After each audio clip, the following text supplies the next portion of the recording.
Hello everyone. तो कैसे हैं आप सब। मैं सतीश क्रेसिटा एडवर्ल्ड में आप सभी का स्वागत करता हूं।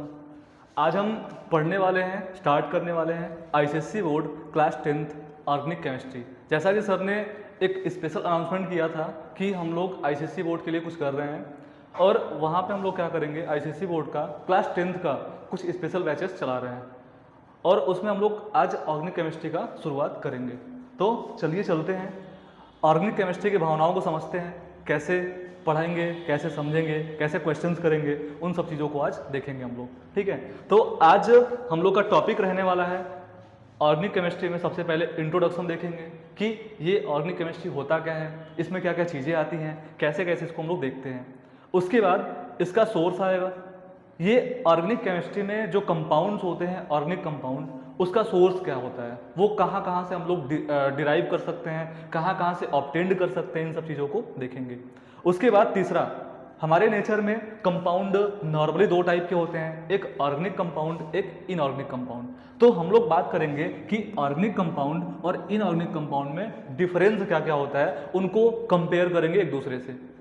उसके बाद फोर्थ वन हमारा आता है एप्लीकेशन।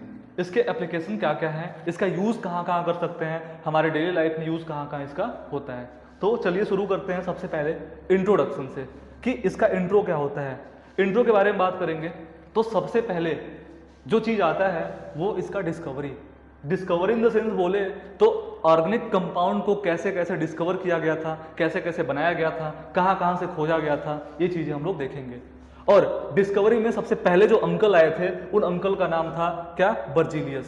पहले अंकल जो आए थे उन अंकल का नाम था बर्जीलियस। तो बर्जीलियस अंकल के बारे में अगर बात करेंगे तो उनके according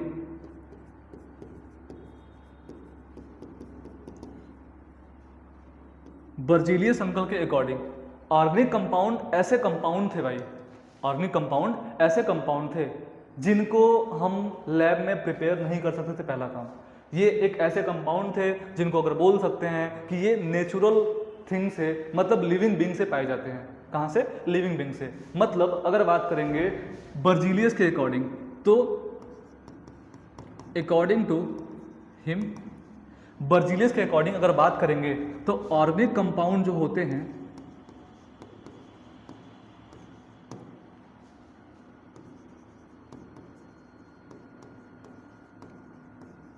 organic compound are those compound which are obtained from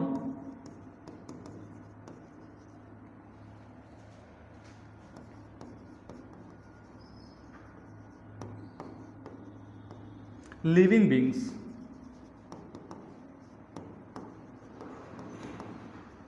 which are obtained from living beings, मतलब ऐसे कंपाउंड जो हमको लिविंग बींग से मिलते हैं उन्हें क्या बोलते हैं, ऑर्गेनिक कंपाउंड। और इन्होंने बोला था लिविंग बींग मतलब क्या हो जाएगा हमारा, प्लांट्स हो जाएंगे और क्या हो जाएंगे, एनिमल्स हो जाएंगे। इनके अंदर जो जो चीज़ें मिल जाएंगी हमको, जैसे कार्बोहाइड्रेट हो गया, प्रोटीन हो गया, फैट्स हो गया, उसके बाद वाइटामिन वगैरह हो गया, ये सारी चीज़ें जो हमको प्लांट और एनिमल से मिलती हैं उन्हें क्या बोलते हैं हम लोग, ऑर्गेनिक कंपाउंड बोलते हैं। और इनके अकॉर्डिंग इस कंपाउंड को हम लोग लैब में प्रिपेयर नहीं कर सकते थे। मतलब बोला जाए तो organic compound can't be prepared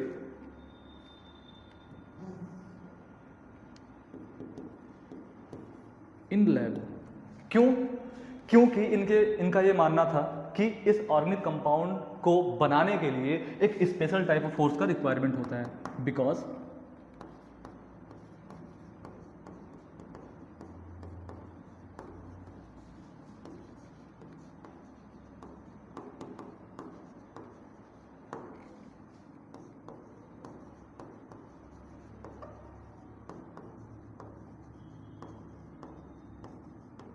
मतलब क्या हुआ, यहाँ पे इस कंपाउंड को बनाने के लिए एक स्पेशल टाइप ऑफ फोर्स का रिक्वायरमेंट था और जिस फोर्स का नाम होता है वाइटल फोर्स।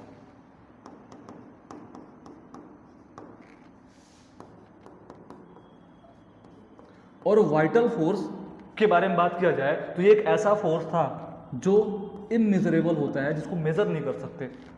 और जब मेजर नहीं कर सकते जब इस फोर्स को हम लोग मेजर नहीं कर सकते तो बिना मेजर किए हम लोग कैसे कंपाउंड को बना सकते हैं। लेकिन इनकी इस बात को इनके स्टूडेंट ने ये कहा के गलत साबित कर दिया था। मतलब यहाँ पे इन्होंने जो जो बातें बोली थी, इनकी बातों को गलत प्रूफ करने के लिए एक इनके स्टूडेंट आ गए थे, और बोल सकते हैं उन स्टूडेंट का नाम क्या था, होलर। तो सबसे पहले बर्जीलियस के बाद दूसरे अंकल आए थे जिनका नाम क्या था, होलर। और ये होलर नाम के अंकल, इन्होंने लैब में सबसे पहला ऑर्गेनिक कंपाउंड प्रिपेयर कर दिया था। और लैब में इन द सेंस अगर बोले तो मतलब बर्जीलियस के अकॉर्डिंग लैब में बना नहीं सकते हैं, लेकिन इन्होंने क्या कर दिया, लैब में बना दिया। और इन्होंने क्या किया था, ये थोड़े से मतलब घूमने फिरने वाले इंसान थे। और घूमने फिरने वाले इंसान मतलब क्या हुआ, ये अपने मन मौजी बोल सकते हैं इनको। ये क्या किया, इन्होंने अमोनियम साइनेट लिया था,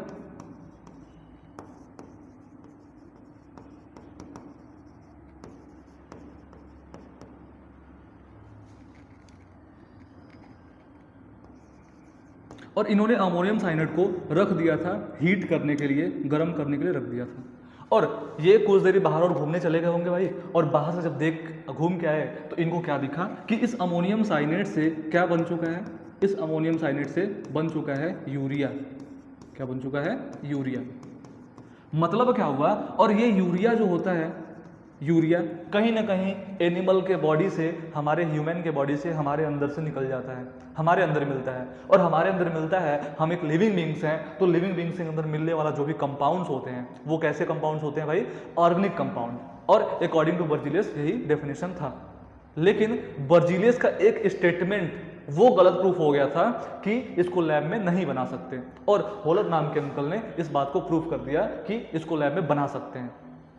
उसके बाद ऐसे ही धीरे धीरे ये कहानी आगे चलता गया, और कहानी आगे चलता गया, बढ़ता गया, और भी अंकल लोग आते गए, और भी साइंटिस्ट लोग आते गए कहानी में, और इन्होंने क्या किया, और नए नए कंपाउंड्स का डिस्कवरी करते गए, नए नए कंपाउंड खोजते गए लोग। मतलब जैसे इसके बाद आए थे एक अंकल कॉल्बे नाम के, फिर अंकल आए थे बर्थोलेट नाम के। तो ऐसे अंकल लोग आते गए और नए नए कंपाउंड खोजते गए। उसके बाद होलर अंकल के बाद हमारे कहानी में, ऑर्गेनिक केमिस्ट्री की कहानी में, एक साइंटिस्ट और आए थे जिनका नाम क्या था, कॉल्बे। और ये जो कॉल्बे नाम के अंकल थे, इन कॉल्बे को अचार से बहुत प्यार था। ये कॉल्बे नाम के जो अंकल थे, इनको अचार से बहुत प्यार था। ये खूब अचार खाते थे, दाल के साथ अचार, सब्जी के साथ अचार, जिसके साथ भी देखो अचार अचार अचार।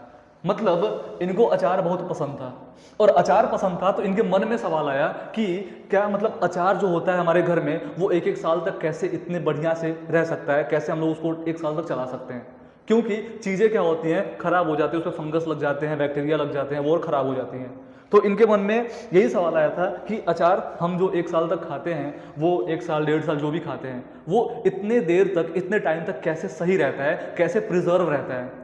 तो इन्होंने जब उसके बारे में थोड़ा बहुत एनालिसिस किया तो इनको पता चला कि अचार के लिए एक प्रिजर्वेटिव का यूज करते हैं, और उस प्रिजर्वेटिव का नाम क्या होता है, उस प्रिजर्वेटिव का नाम होता है विनेगर। और विनेगर में एक एसिड पाया जाता है भाई, और उस एसिड का नाम क्या होता है, एसिटिक एसिड। मतलब इन्होंने अचार रूपी प्यार, मतलब विनेगर में से क्या निकाला था, एसिटिक एसिड का, ऐसा वो किया था। और या फिर बोल सकते हैं इन्होंने एसिटिक एसिड को लैब में बनाया था। तो यहाँ पे इन्होंने क्या बनाया था, इन्होंने प्रिपेयर किया था एसिटिक एसिड। और एसिटिक एसिड कहाँ मिलता है, हमको पता है कि एसिटिक एसिड प्रेजेंट कहाँ होता है भाई, ये प्रेजेंट होता है विनेगर। और विनेगर, इसका फॉर्मूला लिखना चाहे तो क्या हो जाएगा, CH3COOH। ठीक है, तो यहाँ पे एसिटिक एसिड ऐसा हो गया।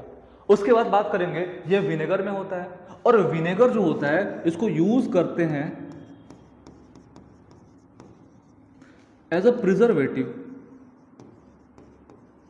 Used as a preservative. और प्रिजर्वेटिव किसको प्रिजर्व करने के लिए, अचार को।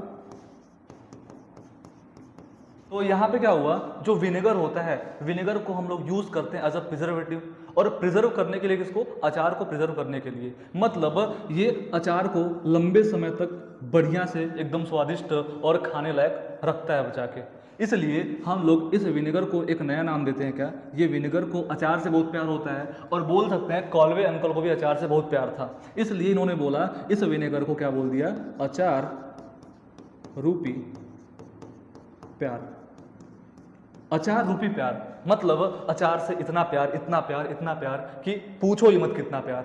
उसके बाद कहानी में और भी अंकल लोग आए थे, जैसे फोर्थ नंबर पे आ जाएंगे हमारे एक बर्थोलेट नाम के अंकल। और ये जो बर्थोलेट नाम के अंकल थे, इन्होंने क्या किया था, इन्होंने एक मीथेन गैस का प्रिपरेशन किया था। बर्थोलेट नाम के अंकल, इन्होंने क्या किया था, इन्होंने प्रिपेयर किया था CH4, जिसको क्या बोलते हैं, मीथेन बोलते हैं। CH4 नाम के गैस को प्रिपेयर किया था, या कंपाउंड को प्रिपेयर किया था, और ये भी एक क्या होता है, ऑर्गेनिक कंपाउंड हमारा होता है। उसके बाद कहानी में और भी साइंटिस्ट लोग आते गए, और भी अंकल लोग आते गए, नए नए कंपाउंड्स को खोजते गए, और आज के टाइम पे हमारे पास लगभग मोर देन 5 मिलियन कंपाउंड ऐसे डिस्कवर हो चुके हैं। ठीक है, उसके बाद अब हमारा अगला टॉपिक जो आता है वो हमारा आता है डेफिनेशंस वगैरह के बारे में। तो डेफिनेशंस क्या होता है, कैसे होता है, ऑर्गेनिक कंपाउंड को कैसे डिफाइन करते हैं, इन सब चीज़ों को देखेंगे। तो सबसे पहले ऑर्गेनिक कंपाउंड, जैसे इतना सारा कंपाउंड डिस्कवर हुआ, उन कंपाउंड में एक कॉमन चीज़ देखने को मिला था, उन कंपाउंड में एक कॉमन चीज़ देखने को मिला था, और वो कॉमन चीज़ क्या था कि सब में कार्बन देखने को मिल रहा था। सब में क्या दिख रहा था, कार्बन दिख रहा था। तो कार्बन एक कॉमन चीज था सब कंपाउंड में, सब ऑर्गेनिक कंपाउंड में। तो उसके अकॉर्डिंग साइंटिस्ट लोगों ने मिलके, और मेन तो बर्जीलियस अंकल ने ही बोल दिया क्या, कि ऑर्गेनिक कंपाउंड ऐसे कंपाउंड को बोलते हैं जिस कंपाउंड में क्या होता है, कार्बन होता है। मतलब कार्बन कंटेनिंग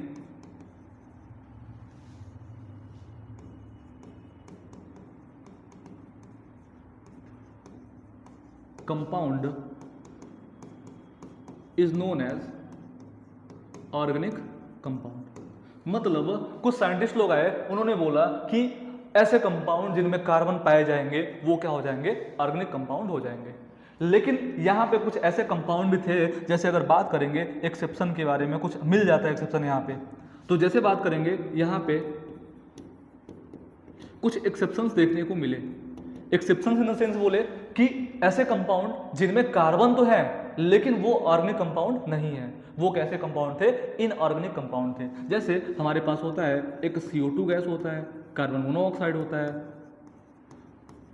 सोडियम बाइकार्बोनेट होता है, मतलब NO2CO3 होता है। ऐसे बहुत सारे कंपाउंड हमारे नेचर में थे जिनके पास देखो भाई कार्बन तो है, जिनके पास कार्बन तो है, लेकिन ये कैसे कंपाउंड है, ये हमारे इनऑर्गेनिक कंपाउंड थे। मतलब अगर बात किया जाए तो ये कंपाउंड कैसे हैं, कार्बन कंटेनिंग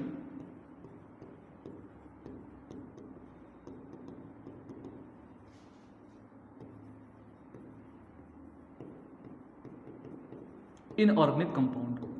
ठीक, उसके बाद इस डेफिनेशन को थोड़ा सा मॉडिफाई किया गया, और मॉडिफाई करके नया नया डेफिनेशन बनाया गया। और नया नया जो डेफिनेशन बनाया गया उसमें इसके बाद क्या आया, अगर इसका जो न्यू डेफिनेशन के बारे में बात करेंगे तो न्यू डेफिनेशन और करेक्ट डेफिनेशन क्या आया, वो आया कि ऐसे कंपाउंड जिनमें कार्बन हो, कार्बन के साथ साथ हाइड्रोजन हो, और हाइड्रोजन के साथ कुछ और भी एलिमेंट हो भी सकते हैं, नहीं भी हो सकते हैं।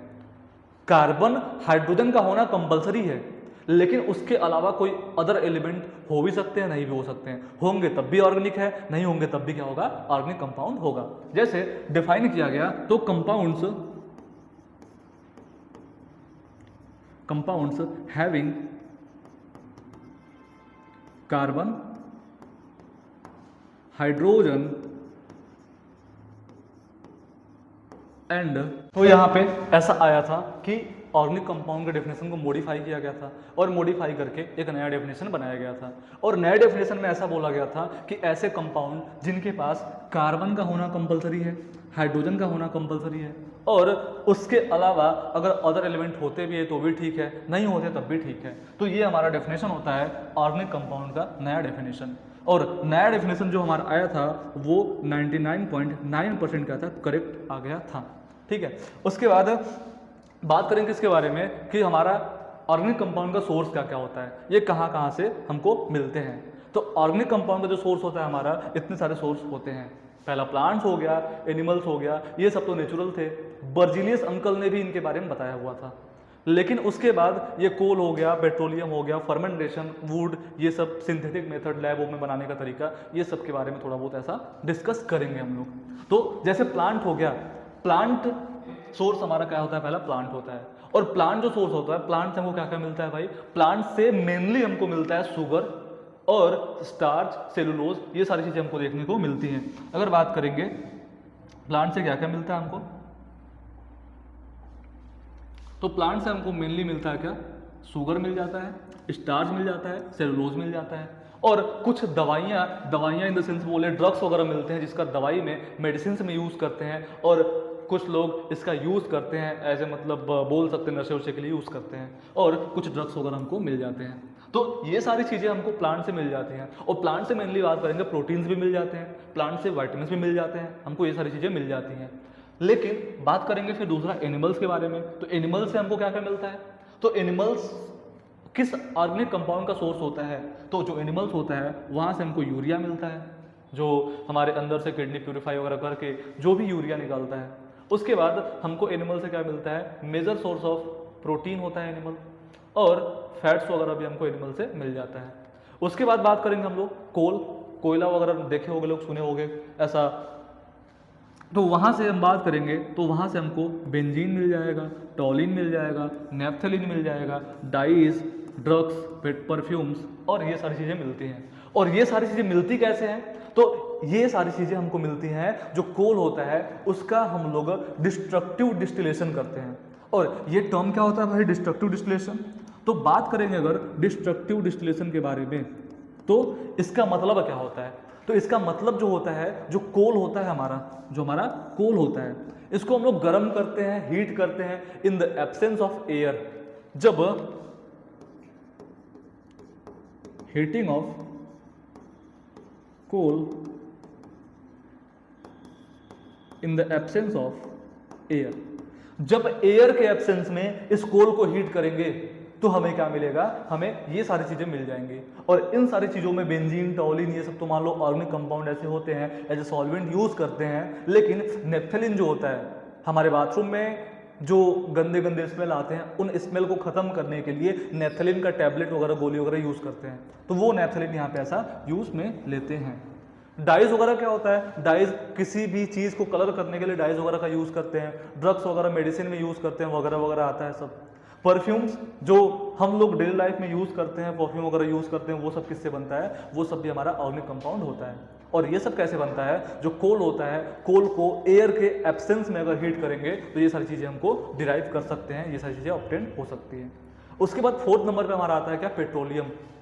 और पेट्रोलियम में हमारा जैसे बोल सकते हैं फ्यूल्स वगैरह यूज करते हैं, फ्यूल्स एनर्जी सोर्स के लिए, एनर्जी के लिए। और वहाँ पे क्या होता है, यहाँ पे एक आता है गैसोलीन, जो पेट्रोल को ही गैसोलीन बोलते हैं। पेट्रोल और गैसोलीन सेम चीज है। किसी किसी कंट्री में पेट्रोल को गैसोलीन बोलते हैं और कहीं कहीं पे पेट्रोल ही बोल देते हैं, सिंपल सा। और ये भी हमारा एज अ फ्यूल यूज करते हैं बाइक्स के लिए, कार्स के लिए, जो भी हमारा मोटरसाइकिल, जो भी हमारा ऐसा ऑटोमोबाइल्स होता है उसको चलाने के लिए इसका यूज करते हैं। उसके बाद हमारा फ्यूल गैस होता है और नेप्था होता है, ये सारी चीजें होती हैं। नेप्था इन द सेंस अगर बोले तो नेप्था क्या होता है, एक फ्लेमेबल ऑयल होता है, ऐसा ऑयल जो फायर को जल्दी से कैच कर लेता है, उसे बोलते हैं फ्लेमेबल ऑयल। और यहाँ पे नेप्था और नेफ्थलीन, कभी कभी ऐसा लगता है कि नेफ्थलीन का शॉर्ट फॉर्म नेप्था है, लेकिन ये दोनों कहीं ना कहीं अलग चीजें हैं। उसके बाद फिफ्थ नंबर पे हमारा आता है फर्मेंटेशन। फर्मेंटेशन से हम लोग कौन कौन से ऑर्गेनिक कंपाउंड ऐसा ऑब्टेंड कर सकते हैं, तो फर्मेंटेशन से बात करेंगे तो एक हमारा आता है इथाइल एल्कोहल, इसको ऑब्टेन कर सकते हैं। इथाइल एल्कोहल, इसका फॉर्मूला लिखना चाहे तो क्या होगा, CH3CH2OH, ये हमारा क्या हो जाएगा, इथाइल एल्कोहल हो जाएगा। और ये हमको कहाँ से मिलता है, फर्मेंटेशन से। जो भी इथेन वगैरह होता है उसको फर्मेंट करके हम लोग इथाइल एल्कोहल बनाते हैं। और एल्कोहल मतलब दारू होता है, दारू सब लोग जानते होंगे थोड़ा बहुत। उसके बाद एसिटिक एसिड भी कहाँ से मिलता है, हमको फर्मेंटेशन से ही मिलता है। और एसिटिक एसिड के बारे में तो पहले ही चर्चा हो चुका है। उसके बाद वुड, जो लकड़ी वगैरह होता है, यहाँ से क्या क्या निकाल सकते हैं हम लोग, तो वुड का जब वुड से हम लोग क्या करते हैं, मिथाइल एल्कोहल निकाल लेते हैं, मिथाइल एल्कोहल बनाते हैं। मिथाइल एल्कोहल मतलब क्या होता है, CH3OH होता है। मतलब इथाइल से एक कार्बन कम कर देंगे तो क्या बन जाएगा, मिथाइल एल्कोहल ऐसा हो जाएगा। और ये मिथाइल एल्कोहल, इसको कच्ची शराब बोलते हैं, कच्चा दारू जो भी होता है, इसको पीने से इंसान का टाटा बाय बाय हो जाएगा, तुरंत काम खत्म। तुरंत नहीं होगा, थोड़ी देर में टाटा बाय बाय, ठीक है। और ये बहुत ही पॉइजनस होता है, बहुत ही क्या होता है, पॉइजनस होता है। उसके बाद एक आता है हमारा एसीटोन। कैसीटोन भाई, एसीटोन। और ये जो एसीटोन होता है, इसके बारे में लड़कियां अच्छे से जानेंगी। और क्यों जानेंगी, क्योंकि इसका यूज करते हैं, used in nail paint remover. जो नेल पेंट को रिमूव करने के लिए जो लिक्विड आता है, उस लिक्विड में और कुछ नहीं बल्कि एसीटोन ही होता है। एसीटोन किसी भी कलर को, नेल पेंट को, इन सबको रिमूव करने के लिए इसका यूज करते हैं। उसके बाद लास्ट एंड 7th वन आता है हमारा सिंथेटिक मेथड। और synthetic method of source of organic compound जो होता है, वो क्या होता है कि लैब में कैसे कैसे कंपाउंड बनाते हैं, लैब में कैसे कैसे प्रिपेयर करते हैं, वो हमारा क्या होता है, सिंथेटिक मेथड हो जाता है। ठीक है, तो चलिए ठीक है, आज का वीडियो यहीं पे रोकते हैं। और